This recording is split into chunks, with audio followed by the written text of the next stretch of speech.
Now we are entering 7.3, still with the exponential function with a very special base. The base right now is e. E is a value of 2.71 and so on. All right.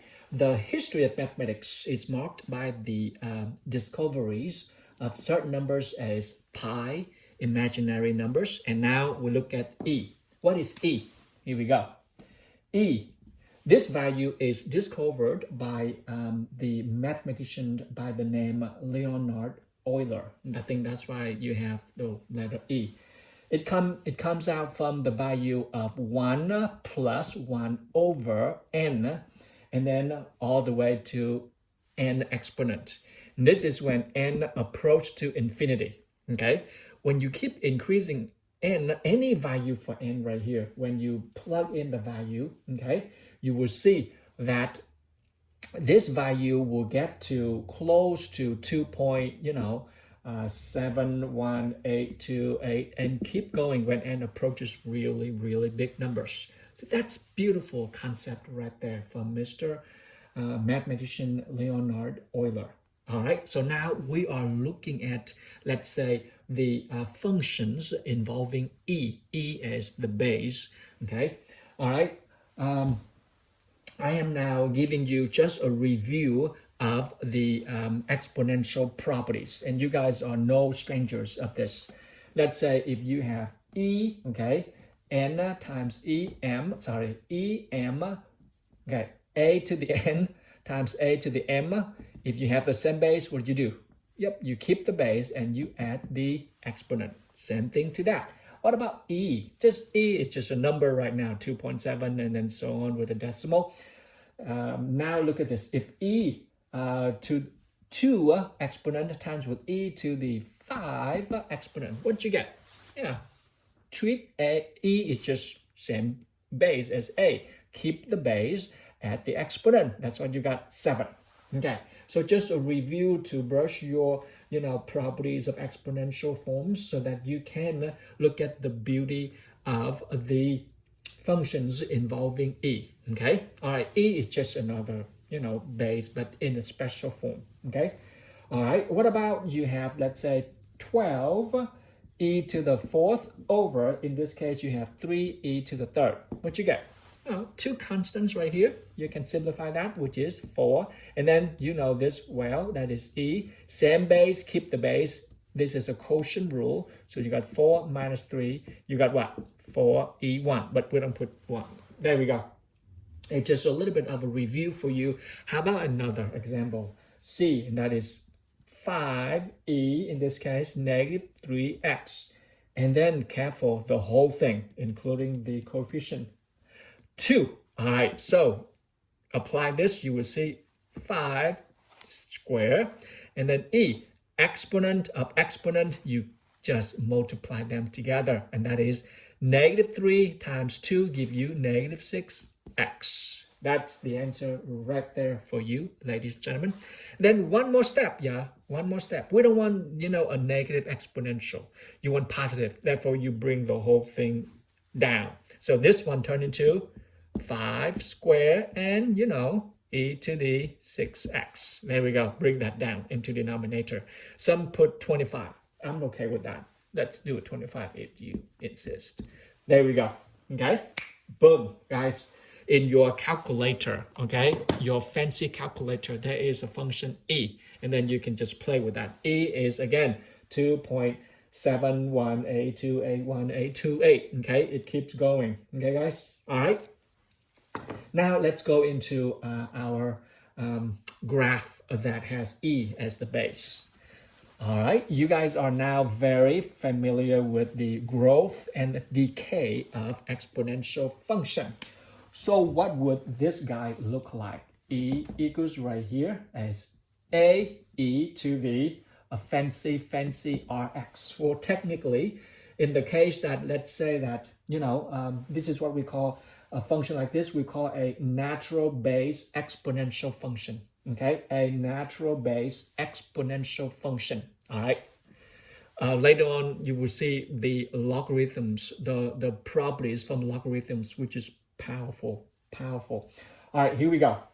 Now we put cases. In the case that A is bigger than 0 and R bigger than 0, which means they both are positive, and then what would the graph looks like?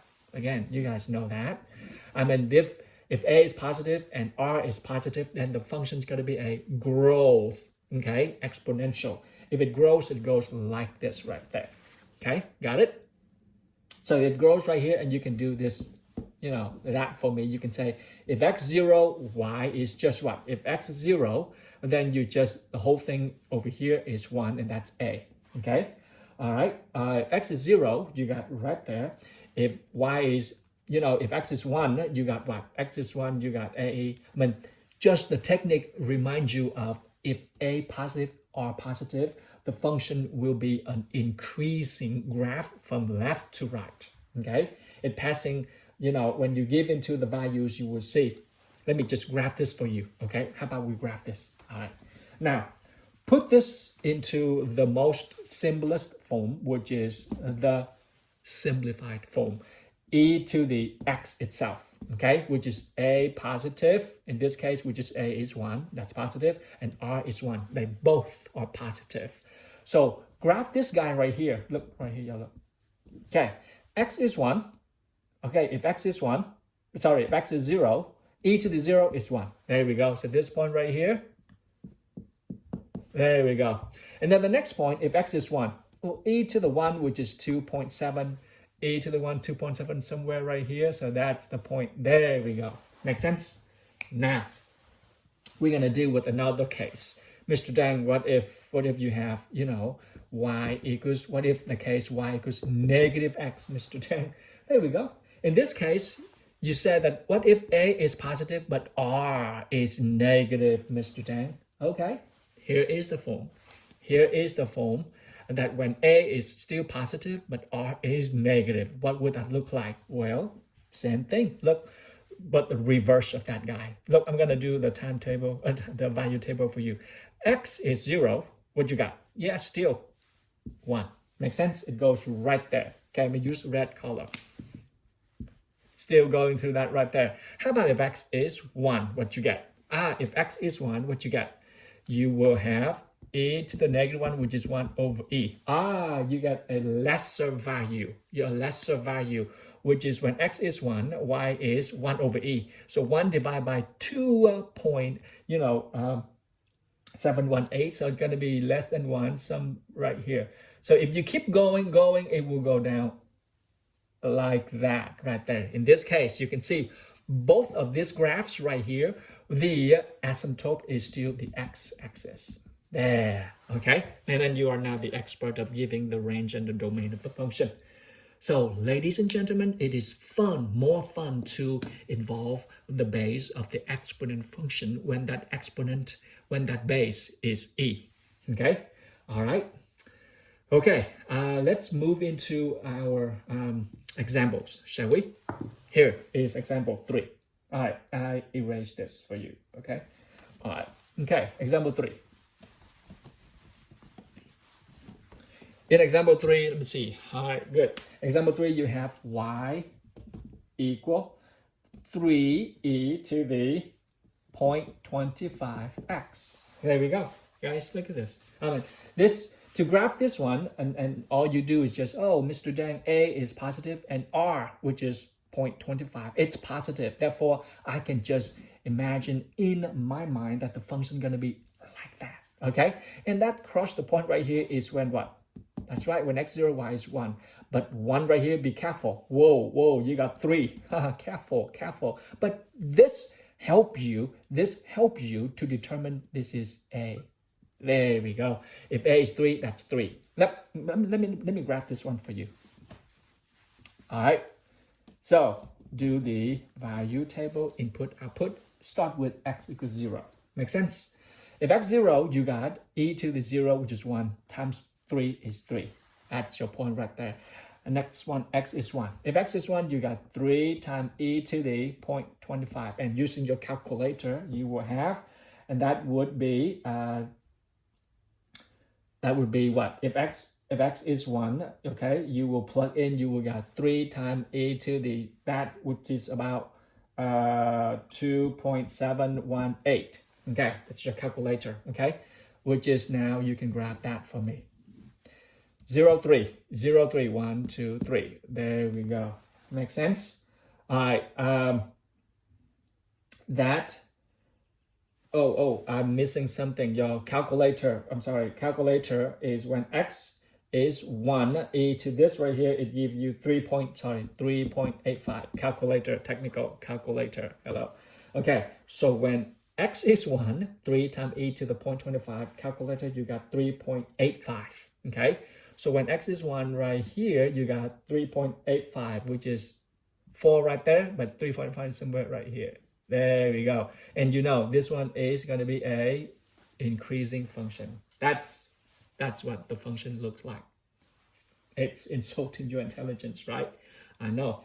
So now we are going to expand more form of the exponential function involving e. What would that look like? What if you have y equals, example b, y equals e to the, here you go, e to the negative 0.75, and then not just 1x, but you have a function of x. There we go. And then plus 1. Okay. Ladies and gentlemen, what would this graph of the function look like for that guy right here? All right. Let's go one step at a time. One step at a time. Okay. Here we go.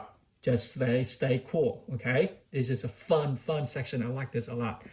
All right, we're going to graph that guy right here, okay? But how do I graph this one, Mr. Dan? Well, this one coming out from what is the parent function, the simplest form that this guy can have. I'm going to do it in, take your pick, black. Okay, here you go. Y equals, the simplest form right here is e to the negative 0.75x. There we go, okay? That same thing, guys. The simplest form of that guy is right there. And then I will use my 2 points, which x0, x is 1. I will just what? Move horizontally to the left. Move horizontally to the right 2 units, because x minus 2. To turn this into 0, x must be 2. Therefore, I move to the right 2 units, and then vertically I move it up because this is plus 1. So first of all, I'm gonna graph this black graph first, and then I will translate based on the given data right here. Okay, so let's graph this one right here for me, would you guys? This one is very simple for you. So let's graph this guy in black. Here you go. I'll make a timetable for that right there. Okay, if x is 0, y is what? 1. X is 0, y is 1. There we go. Okay, so that's 0, 1. If x is 1, y is what? X is 1, y is e to the negative 0.75, and plug into your calculator, you will have a value of what? You will have a value of, I'm using calculator right here, you will have, okay, how about, they use for a bigger point. In your book, they use bigger point, that's okay too. 1 or whatever that is fine with me. You use, how about x is negative 2? Okay, they give you negative 2. Okay, that's okay too. How about if x is negative 2? You plug in, okay? You plug in, and then you will have the value somewhere, and that is 4.8. 4.48 in your book, okay, guys? They use this point. Either way, I'm fine with that. So when x is negative 2, okay, you will have y equals somewhere 1, 2, 3, 4, 5. Okay, I'm just giving that for you. So this is the point about 1, 2, 3, 4. 1, 2, 3, 4, and then there we go. Okay, that's okay. So the point right now, it goes that, okay, go that right there. This is for the function right here. Y equals e to the negative 0.75x. All right, how do I translate that guy right there? So these are my 2 important landmarks right there, okay? This is 0, 1, and this is what? -2. Because the textbook, I'll go with the textbook. I can go this one fine too, but just go with the textbook so you can review your textbook. -2 and 4.48. Okay, now I am going to graph this green function.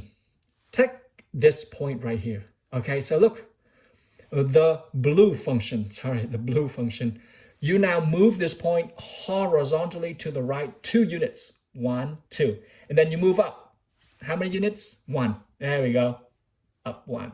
That's your new point right there. Got it? Same thing with this guy. You move to the right 2 unit horizontally, 1, 2, and then you move up what? Move up 1 unit. There we go. You see it?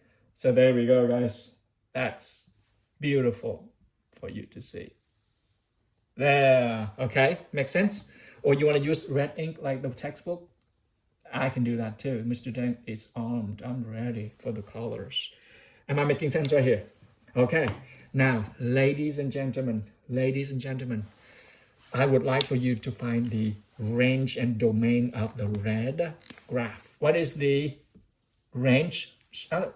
What's the domain and what's the range? The domain right here, you can say that x can have any values. X can have any value that you can find. Therefore, it goes from negative infinity to positive infinity. So you can see negative infinity, positive infinity. However, you see this guy, range. Minimum of that y can get. The graph approaches the value y equals 1 right there. It will not cut, it would not touch, it would not cut that. Therefore, the minimum that the value y can get is 1, and the maximum, it keeps going and going and going up here. You see that? It keeps going, so it's past infinity right there, ladies and gentlemen. Okay, there we go. Makes sense? So don't be scared when you see a base e with exponential form. One step at a time, stand your ground, go back to the simplest form coming out from the given data of the function, and then graph that, and then translate them, okay? Move the 2 landmark points. If this one's given x minus 2, move to the right 2 units, plus 1, up 1 unit. Make sense? Okay. All right, now let's moving into a very yummy application. I like this application a lot. This form right here, let me just rewrite this. Look with me, example 4, okay? Would you look into your example 4? Again, if I go slow, you can increase the speed on your video. If you need to learn again, you can just pause the video or rewind the video. Here we go. Now we have this form, the application right here, guys. And suppose you want to, you are a biologist, for example, you want to study the lives of tiger shark. And you see the length of the tiger sharks based on the collect data over the years. By nature, it is measured by this data right here. And scientists, they come up with this formula. That is e to the negative 0.178 t. Okay, this is the length of the tiger shark over the years when they were born, and over the years the length of their size will increase. All right, so now look at this, and they ask you, okay, t stand for the age in years of the tiger shark, and then they want you to graph the model. Well, if you graph this model, can you graph the function? Let's say, L equivalent to y, and then 3, 3, 7, minus 2, 7, 6, e to the negative 0.178. In your calculator, they don't use t, we use x. That's fine. Okay, that's equivalent to that.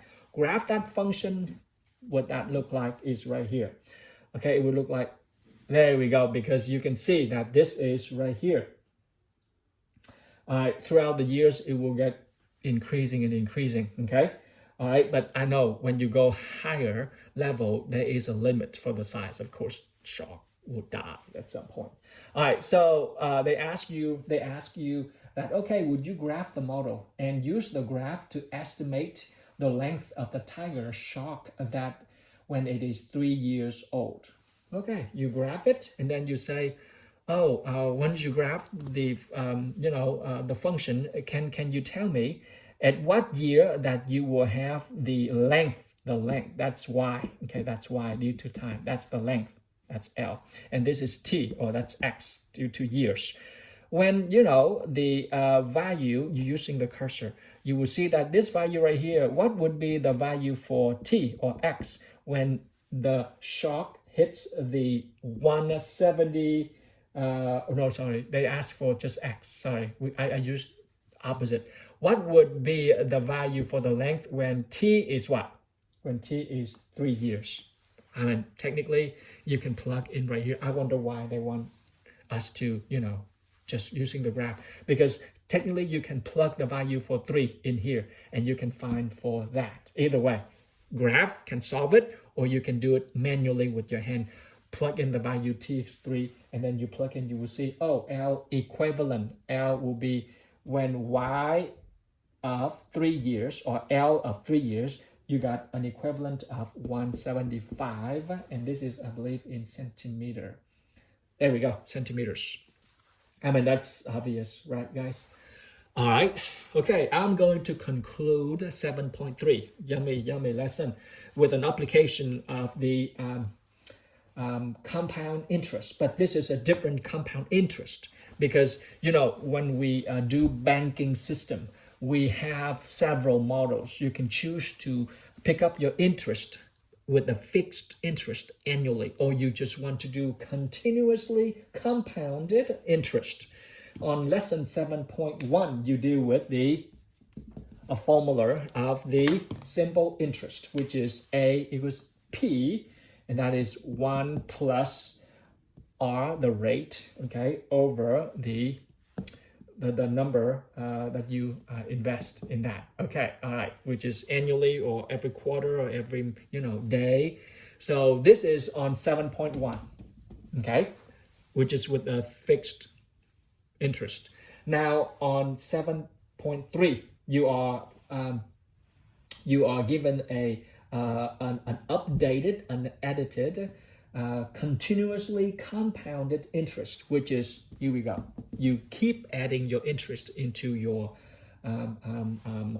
investment, and then you have a new formula right here, e to the RT, and this is 7.3. That's a difference. Okay, guys, that's a difference right here. All right, this is called the continuously compounded interest.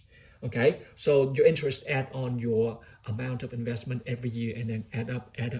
And this is, I believe, the math shows that it's a better investment than just a fixed interest every year or every quarter. Okay, all right, so using this form right here, when the interest is compounded continuously, the amount of A, which is the number of money on your account after T years, given by this formula right here. Okay.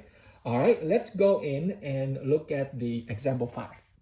Example 5, you have 4,000 you deposit into the bank. And then it gives you, let's say, 4,000, which is P, is $4,000.